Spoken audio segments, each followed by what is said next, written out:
A mother and father put their 3 kids to bed, left the house, and haven't been seen since.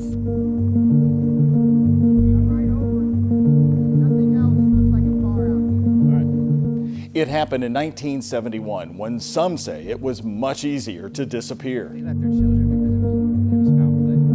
2 wholesome people are not going to leave their 3 daughters out. But those who knew them best say they would have never abandoned their children.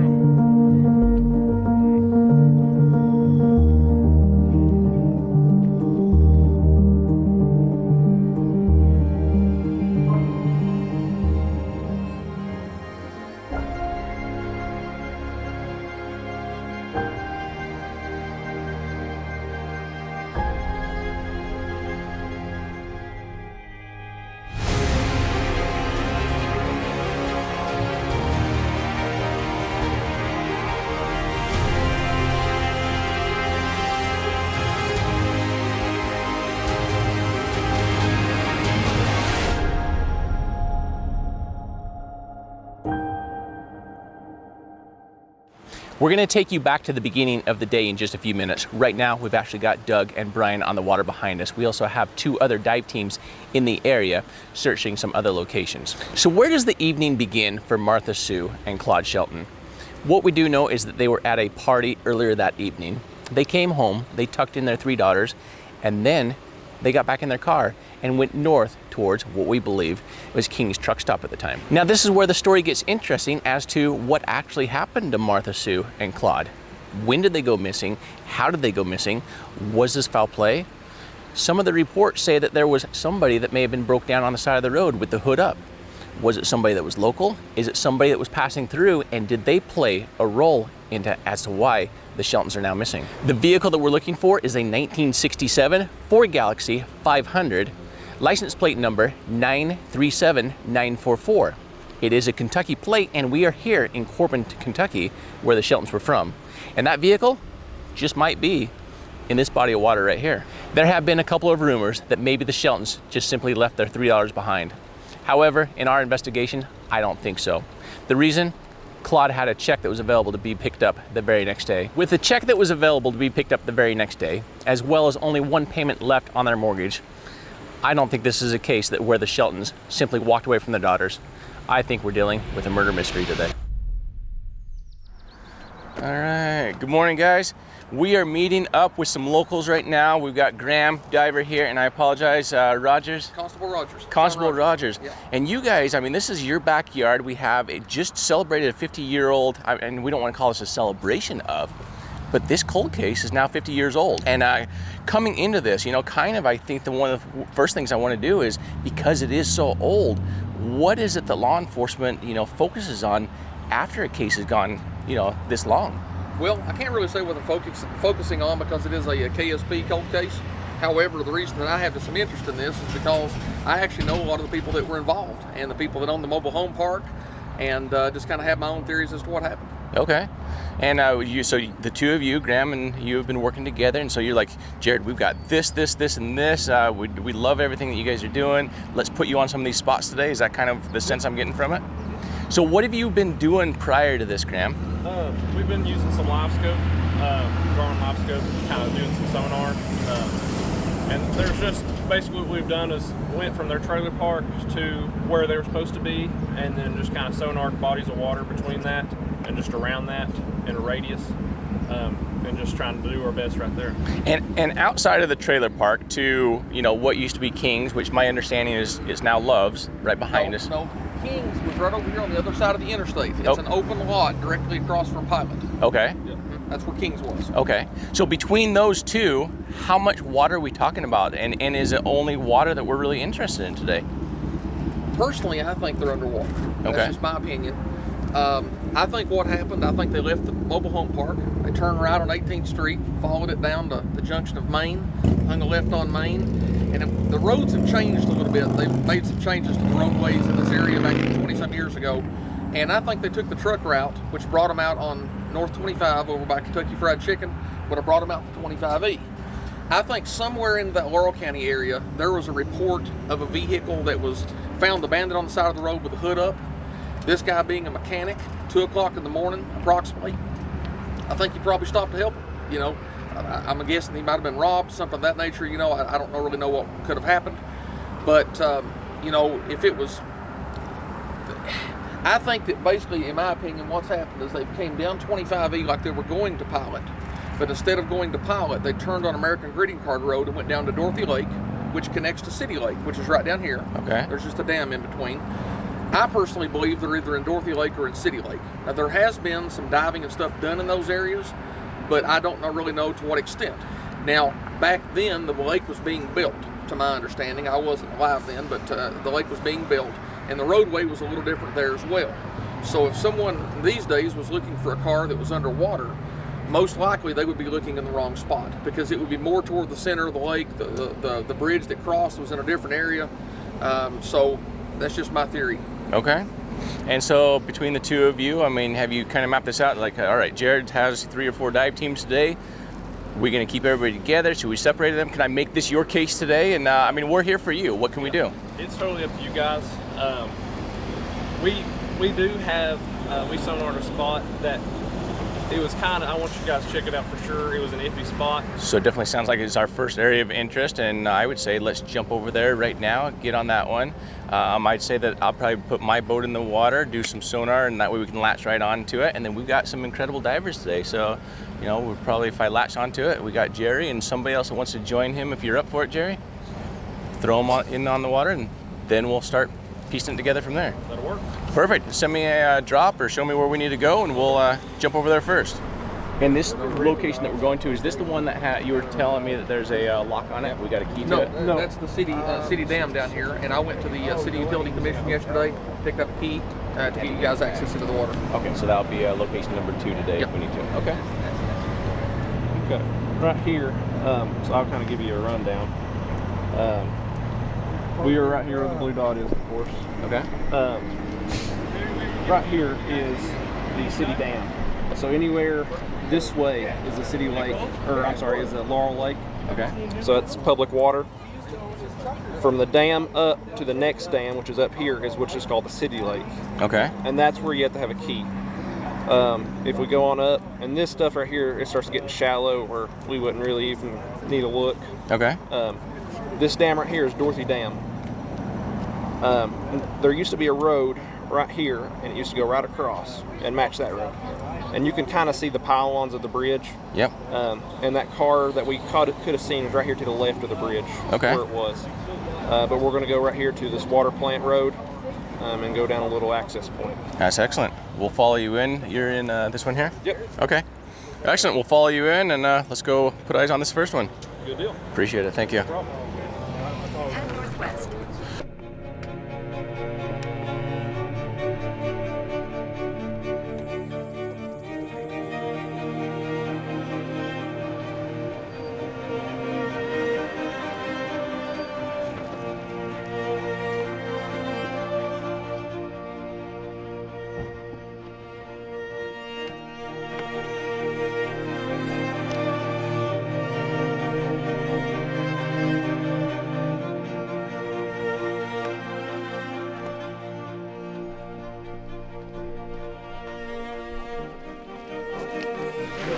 We have some new information as well. I guess not new, but some additional information. Yeah. That Jeremy just mentioned. And for those of you who do not know who Jeremy is, we have Jeremy here from Exploring with Nug. Just brought up, you've been working another case in the area as well. Well, I did. I was trying to do my own research for this case, so I didn't So I had as much information as I could. But an hour away from here, in I believe it's Barbersville, there is a missing person who went missing on their way to Michigan, and it's a lime green Geo Metro, and it's a 1 in a million shot. But who's to say he didn't run into something and now he's in the river here? And that's Just on the way. That's a really easy car to spot too. It's like the hot pink Honda. Right. Yeah. You know, if we see a lime green Geo, we're on the right path. Okay. So everybody needs to keep that in mind today too, as we're out there doing sonar, looking for vehicles. We're not just looking for a deteriorated Galaxy. Right. We're also looking for Galaxy, right? Yeah, 1967 Ford Galaxy 500. Yeah, so we're also looking for something that's going to show up a lot better on sonar, that's going to be more of a brighter. So keep that in mind today as well as we're out there searching. Also, another thing is Barville's a lot closer too. So So this is a good spot because Barvel's, Yeah, he would have had to go through Corbin. Correct. If he was going to Michigan. and So- Barvel's more like 30, 25 minutes. So I mean, we're right, it's the next city over. So. Okay. So we'll keep an eye out for that today as well. Back to Grandma, let me send you in the boat with Doug today. Okay. You guys can go run some sonar. We can grab some rubber boots too so I can help you out getting in the water and out much better.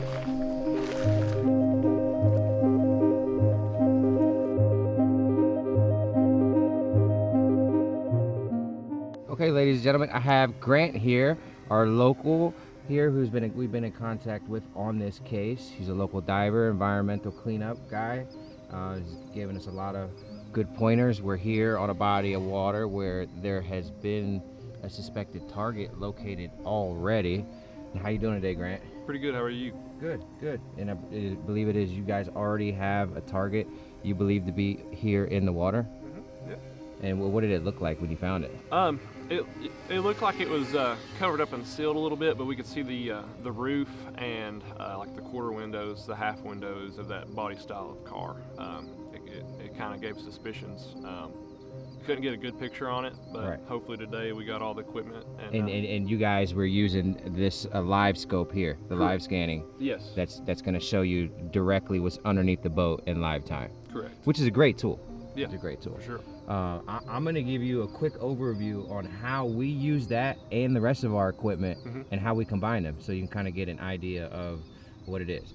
So over here we have the Garmin live scope that you were using when you were in here scanning, and over here we also have the Humminbird Solix 12. Okay. And what this does, if you want to kind of lean over a little bit, sorry, this gives us down imaging. Yep. Which is similar to your live scan, but it's a picture in time, whereas though this is a picture in live time. Yep. So if we can go back, we can look at anything that we've been over, and it keeps up with what's underneath the boat that we've gone over.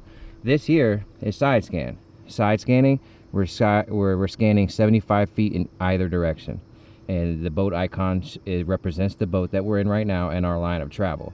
The blue columns on either side of the line of travel indicates the water depth. So right here I would say about 8-9 feet, and also up here you can tell 8 feet. Yep. The water's 66 degrees. And the key to all of this, definitely with being accurate, is you have to go between 1.9 miles per hour and 2.5. Yep. Anything less or more is going to give you an inaccurate reading of what you're looking at. It can make a pebble look like a boulder, or it can make a car look small like a little rock, and you're never going to think twice about it. Yeah. So the key to this is 1.9 to 2.5, which right now we're just sitting still so I can explain this. All right, so that quick sonar overview, let's get out here and see what we can find that's in here. It's a nice clean bottom, so whatever's in here is going to stick up like a sore thumb. And that's the difference between, you got all this, and see the black over here, that when it starts to get darker right here, that's the shoreline. Yeah. So looking at this without looking over there, I would say the shore is roughly about 45-ish feet away. And sure enough, shore is about 45 feet away. Yeah. And the same thing over here, except on that side you're getting about 50 feet or so, about the same distance on that side. So this is more than enough to scan this entire river. And so another quick little thing, I personally, Jared does things differently, but I personally don't use my live scan until I find a target. And once I hit it on side scanning, I'll go over it, make sure I get a good look on down imaging, and then once I reference landmarks, once I've spotted, I'll go over it with the live scope to get like a 3D definition of it. So the referencing what I have here to there between the three gives me an automatic view of exactly what it is I'm looking at. And then we'll go with our magnet. Run our magnet down on it, run a line to shore, and then dive. Sure. So it's kind of foolproof, you know? Without a magnetometer, this is as thorough as you can get with sonar. And I'll tell you the way we found that car is we had our boat facing the other way, and we went over the bridge. Yeah. And we seen it on our side scan as well. So. Okay.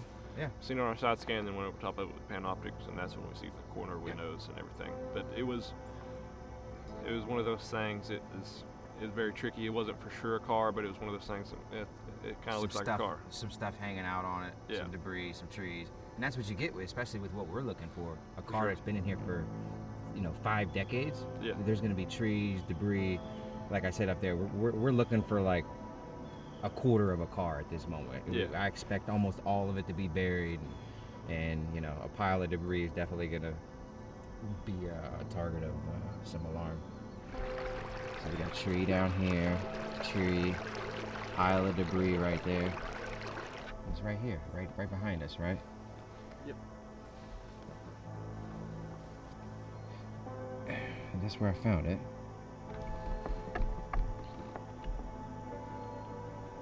Yep, there it is. There it is. And man, that definitely looks like a car from that angle here. Under your seat, there is a magnet on it. In the zipper. In the bottom zipper, there's 2. You can see what we're looking at right there. We're gonna try to put a magnet, and that could be a car that's been here. We're gonna find out. We don't know unless we put a magnet on it. The magnet doesn't lie, right? That's right. All right, it's right under us. Drop it a little bit. You can see the magnet coming down right there. Drop it, drop it, drop it, drop it, drop it, drop it, drop it, drop it, drop it. Should be on it. Bounce it. Bounce it. Bounce it. Bounce it. Bounce it. Yeah, you're all over it. Are you on it? Like hard? Yeah. Like there's like it'll take all of your strength to rip it off. If it doesn't, it's just tangled on something. Because it's such a pile of debris, it definitely appears that it could be a car. I'm seeing ribbing though that's consistent with what it would be the bridge. But we're not looking for a whole car because it's 50 years old, you know?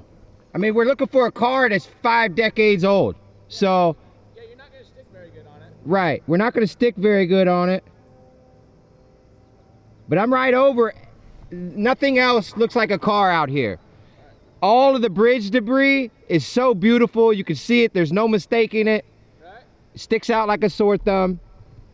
But what we're at right now is a pile of maybe a little of that, but there's something else there that doesn't look right.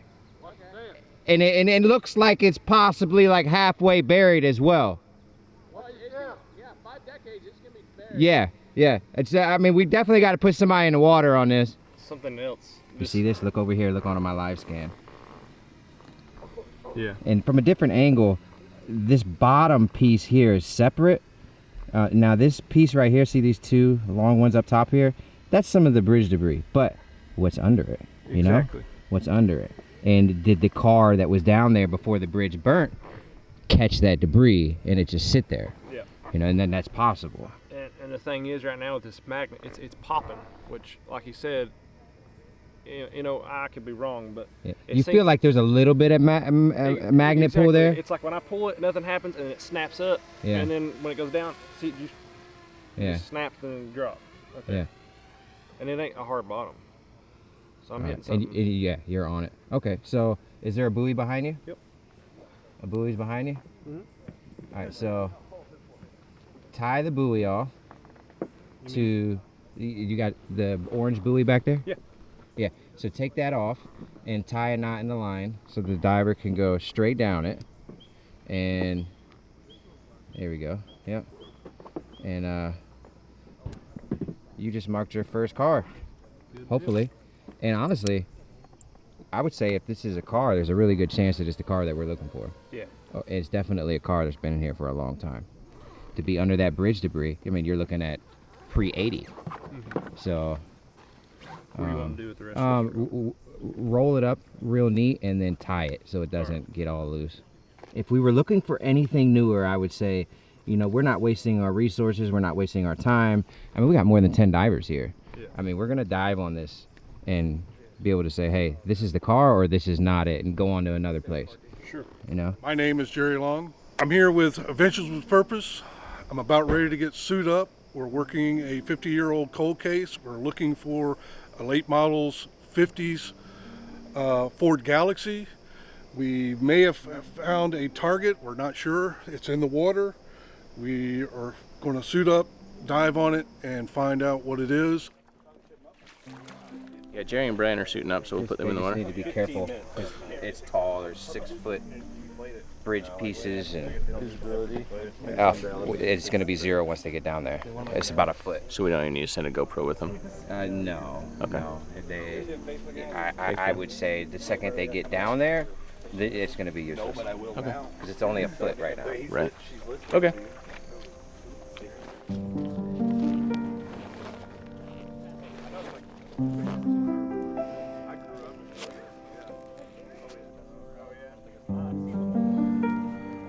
Go down.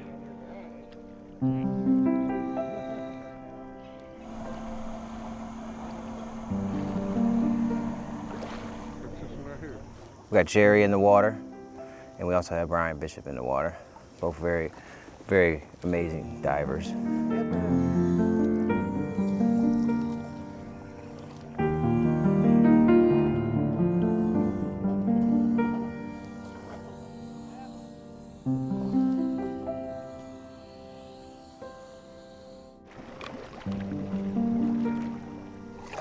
On to the tree. And you're right down on this here? Yeah, you're hooked up to a tree. A big log. I've done a circle all the way around it. You all right? I've seen a bunch of logs. Bunch of logs. That's possibility. It's definitely a pile. Is it a pile of them? Huh? A pile of them? Pile. Okay, yeah, you were on it. Followed straight down. Yeah, you were on it. I was watching your on the live scope. You hit it. Just nothing but stick ups. And you can't, this is, whew, Yeah, I know. about that much. Yeah, about 4 inches of visibility, huh? It's a wooden box. Oh, it's a wooden box. It's a wooden box. Yep, I see you. You're right over it. Yeah, it's a wooden box with a tree right over top of it. Okay. All right. So, awesome. That definitely explains what we couldn't recognize on the bottom of the pile. And it's full of silt. At first, when I first came to the corner of it, I felt like metal. Yeah. But it's not. And then when I came to the corner, there was a corner support. Yeah. And I went this way, and I was feeling along it, and I felt this little ridge. Okay. And then when I pulled it up, I felt the nails. Okay. All right. Well, we know that this is not the target. I kind of had my reservations on whether or not it was, but the local agency here, it was their target. So we come into these situations with their invitation, and the first thing we do, even with a family, if they have somewhere that they believe that they want us to check out first, we're going directly there. Here it is. We found the target that they found. I couldn't 100% rule it out, even though I had reservations on it being a car. We have 10 divers here. Get them in the water for sure to lay eyes on it. It's just a pile of debris, Now we know, on to the next. The search continues.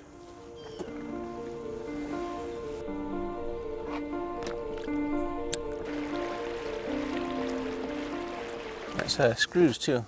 Yeah. No. Oh, that's so weird. Yeah, the old screws. Yeah.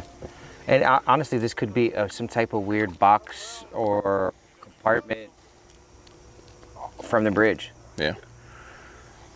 So, but at least we know that this is not it. There's nothing else there.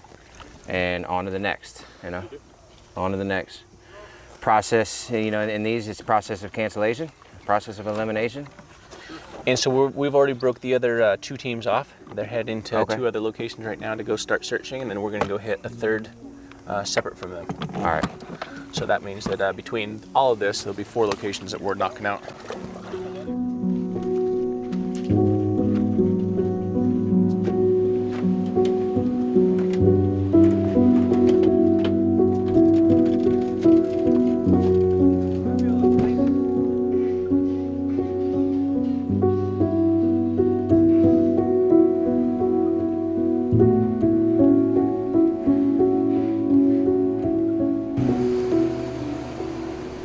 Okay, so talk to me about what we actually have here. So did this dam go in before or after they went missing? It's been there way before they went missing. Okay. So what happened is basically there used to be, so your other team is over at 312, which is over that way, just around the bend. Okay. There's an old bridge there that they could have drove over that didn't have any guardrails as well. Wait, is this them? No, that's a different boat. So this is like the public lake right here. There's a bunch of boat ramps. Okay. But there's also another bridge that was right here. It's probably, I don't know exactly where the road came in, but it was probably right here. It was parallel with the dam. Okay. There was a bridge there, and then there was a bridge on that side where they're checking as well. So. Okay, so if we take a look at this, this is the little city dam road where Nug and Britt are at right now. Correct. So they're checking this entire area above the dam. Yep. We're right here. There used to be a bridge somewhere that came across here. Mm-hmm. Okay. And then you said Jacob and them are down. They're at the 312 bridge, which is right there. Right there. And see right here, all the divers, they look right here under this bridge. Uh-huh. But in reality, whenever they went missing, that bridge was not there, and there was a bridge, which is now the boat ramp, just went across. Okay. And that bridge should still be there. They just flooded it up. Okay. And then we're up here on the hill. Where are we at? Okay, so then we're up here on the hill with a... Yeah, and this little side channel is that Linkamp Creek I was telling you about. It's probably not going to be even deep enough to worry about. Yeah, you can see the bottom on all that. So then really we're just looking, the reason why we're here then is, one, we can't get down to this boat ramp here, but really we're looking at the old road that used to, or the old bridge that used to come across right here. Correct. Okay. You can put in down there because it goes down to the boat ramp. That's up to you. Okay. Oh, Doug says go ahead and come down here. Maybe you can turn it. Okay, well we're just gonna run it down. Okay.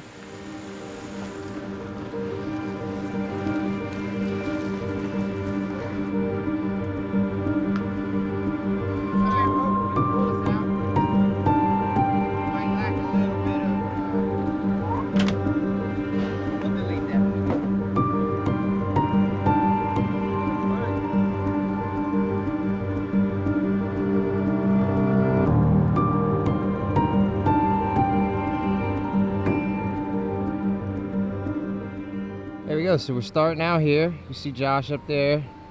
And we got Jared and Mika and Carson over there. And we're right down below the dam here.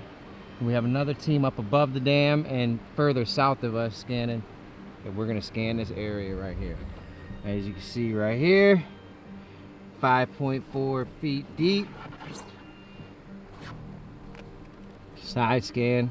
River looks pretty clean.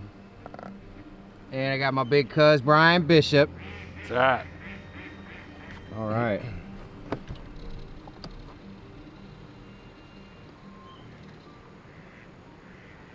Well, let's see if we can go find us a car, Brian. Let's do it. I'm sure there'll be finding more than just one, I'd say. Yeah, you would think, man. I honestly, that last one we were at being so sketchy and secluded, I'm amazed that we didn't find one there. So far, it is very, very clear, which is what we want in these scenarios. It's a lot easier to read a riverbed when it's clean, very smooth. This couple's been missing for a long time, Brian. So we're looking for a car that's going to be more than halfway buried.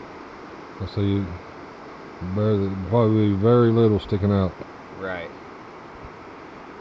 It's not going to look like the traditional car that we normally would see on a normal basis. Right.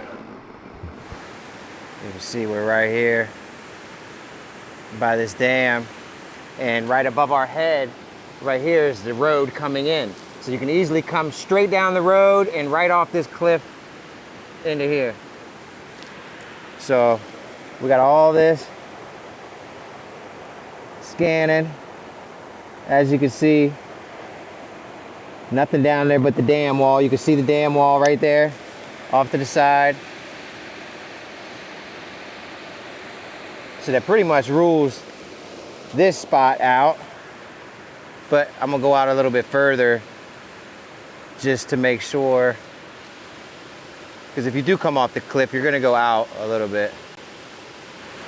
Uniquely, very, very clean right there. Which I guess it makes sense because it's coming over and it's flushing everything out. But nothing. At least we know that wasn't an opportunity there. It was an opportunity for something to come off, but there's nothing there. I guess that's the biggest thing in all of this process of elimination, and when we get to these spots, being able to decipher if something's here or not and moving on to the next target area. One step closer to finding what we're looking for. Straight out, and I backed it all the way up until it was 1 feet. It came out multiple different grids going in and out. And then we went out over there in case, say, the level was up. It's gonna rise, it's gonna float out there. We did out there, did by the dam to cancel out the theory of driving a car straight off the road and off the cliff over there, which is really logical. Nothing over there, really clean. Marks this one off the list, process of elimination, on to the next. Yeah, let's get with Graham, find out where he wants us to go next, and then we'll also get updates from Nug as well as Jacob and see how they're doing today as well.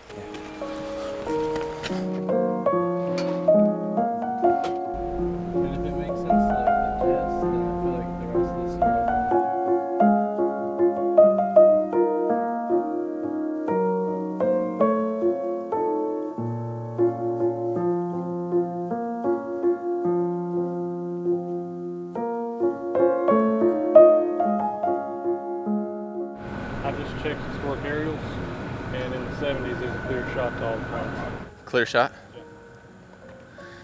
Yeah, we have no clear shot to those two right now. Yeah, no, those back two. Holy moly. Alright, let me have the drone again. Alright, so I'm gonna take the road down. This is the spot he says that the barrels were found with possibly 3 bodies burned there, and that was never solved. Alright, so what we're looking at, oh, it was never solved. Well, they found the DNA as to who it was, right? Yeah, that was solved. All right, so getting it in, you have like a little access there to put the boat in. Junkyard one's gonna be full of cars. Yeah, because that's right by the pit. So I think that you're just gonna run into the vehicles from that way, and you're dealing with like a lot of moss, and it actually looks like it got overgrown. So you're actually really shallow in there now. You're not as deep as it once used to be. So you might still have like a hole or two over here, but you're shallow for the most part. Everything's grown up out of there. See, what happens with these quarries over time is they just fill in. Alright, so now come back over. So now there's 3 bodies of water coming up. There's a little skinny one up here on the right. And you can get to it right here, right?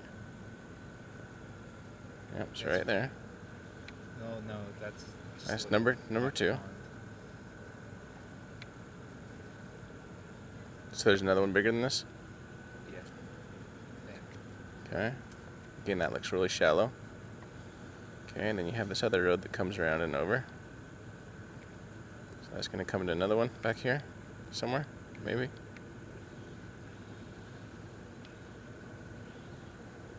Okay, that one ends right there. So where's our next pond? Right there, in that little shady spot. Ooh, how do you even get to that? Water? Yep. So that's 1 of 3 back there. So that's not including that little mucky one that you just looked at. Well, this one looks smaller than that other one.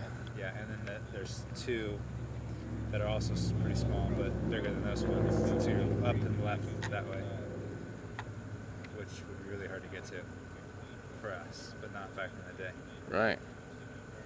Yeah, those are a lot of trees from. So there's the 1, there's a 2, there's a 3, and then 2 more. Where behind you, up here on the right. This way.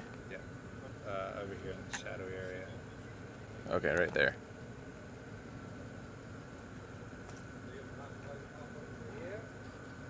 Two separate ones right there. So what are you seeing? Well, I feel like they're too shallow. I feel like they've all been filled in, and they're not deep like they once used to be. I mean, we actually weren't too far from making it to that other location. Do you want to put another battery in it, or did you make it all the way over No, there? I made it all the way over. I checked them all out, but they're just all too shallow and swampy now, is what they are. So so if we write this off, where else do we have to go right now? I mean, we're working with like an hour of daylight. Usually 8 o'clock is when it gets. Yeah, the sun's going to be down, and you know. I mean, the evidence points to how likely is it that you have a vehicle that's broke down, report is stolen, Yes. and they go missing in the same night. Back then, in these parts, Zero we're not chance. talking about a population or a metropolis area where there's millions of people. Sure. So if they find a stolen car in the same night that something happened to this couple, 9 times out of 10, those crimes are going to be connected. I mean, it's not every night they find a stolen car here. It's rare in these parts. Does it happen? Yes, it happens. But the coincidence of it is overwhelming. That's like circumstantial evidence And they're in the same folder. that Because corroborates they itself. figured that out too. And it's in their folder. So even they suspect it. I mean, I don't want to say, oh, because of that, well, we're done with our case, we're walking away, but Oh, we spent all day out. we've spent all day out. We've searched a lot. It makes sense that night they found a stolen car broken down that was abandoned, and that's what that's what violent offenders do. One breaks down, they're looking for their next opportunity. They're called opportunity crimes, crimes of opportunity. This couple came along. Wrong place, wrong time. Guy, like he said, was a mechanic. Stopped. Gotcha. You know. Oh, you have money on you too. And I mean, who knows with it? I mean, these parts are. So the mystery of why they left their children Yeah. is just a mystery. There's no mystery into it. They left their children because it was foul play. 2 wholesome people are not going to leave their 3 daughters at home. You're saying the foul play is them pulling over to help somebody, Yeah. and then that guy possibly taking their vehicle and Right. hurting them. But why Right. would they leave their house in the first place? Is my Right. Oh, I mean, 100%. yeah. Have you ever gone to Denny's or Sherry's or somewhere late at night with your wife to go get some pie? I do it all the time. Yeah, I mean, and my wife and I will do that too. We'll go out, we'll go have dinner. You know, our kids are at the age where they can stay at home for a few hours. You know what? We'll go home. You want to go do something else? Yeah, we don't want to go home in their night. We'll go home, make sure the kids are taken care of, fed, they're comfortable, and then we'll leave again. Well, and see, here's the thing too. You grew up in a different generation. You grew up as a Disney kid where you were protected in this bubble. I grew up in the 70s where you rode in the back of the pickup truck for 12 hours to go. You rode on the back of the tailgate of the pickup truck. You know, you walked to school by yourself when you were, 4 or 5 years old. That's the world that we grew up in. We grew up in. So That's not the leaving your kids in bed when they're sleeping and going out for an hour or two is a possible. 100% in the 70s, guaranteed all the time. I was a 70s baby, 100%. I remember 6, 7 years old, Mom and Dad take off. I mean, we leave the front door open 99.9% of the time. Yeah. Parent And didn't think nothing about it. keys in the ignition Exactly. all the time. Always left the vehicles unlocked. And it's tough, man. It's tough out here. It really is. We're in an area where some of the most gruesome, most prolific unsolved mysteries occurred right here in Appalachian country. Brian will tell you, he's from Kentucky. There's so many hollers around here. There's national forests that if you step foot in some parts of it, another person might not step foot in it for 100 years. And it's all covered in canopy. So anything from aerial, you'll never see. Just seeing those bodies of water on the drone, it's like it might have been accessible at one time, but how would you get there today? Right. Yeah, I mean, we just have to walk it in. But the thing is over time too, everything fills in with all the leaves and everything that happens every single year. If that vehicle was in there at one point in time in that quarry, it's now going to be, after 50 years in a quarry, it's going to be 15, 20 feet 50 buried. years is, and something like that is, it's the majority of the time it's going to be buried, guaranteed. There's old train tunnels in Rockcastle that you can actually, ATVs nail. You can't drive a vehicle there. Yeah. But back in the day, So it was like they said, this would be the perfect place to leave somebody and never be found again. The innocence that I see in you, like even though like I feel like you're right at that age to where you should have experienced some of what I experienced, but I feel like you have like this, like I said, coming back to the Disney, that you were sheltered with Disney. We're talking about Martha Sue. We're talking about, Claude. Yeah. 71. Remember when I was in kindergarten walking to school, we're talking 79, 80. That's 10 years after. And so yeah, we have the innocence of 70s helping somebody out, 100%.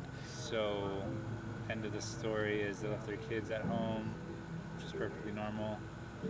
Went off somewhere, maybe to the gas station. King's truck stop, Yeah, because maybe- truck stops were maybe they- 24 hours a day. So if we don't solve this case, and we can't solve this case, it's another get away with murder case. 100%. Bummer.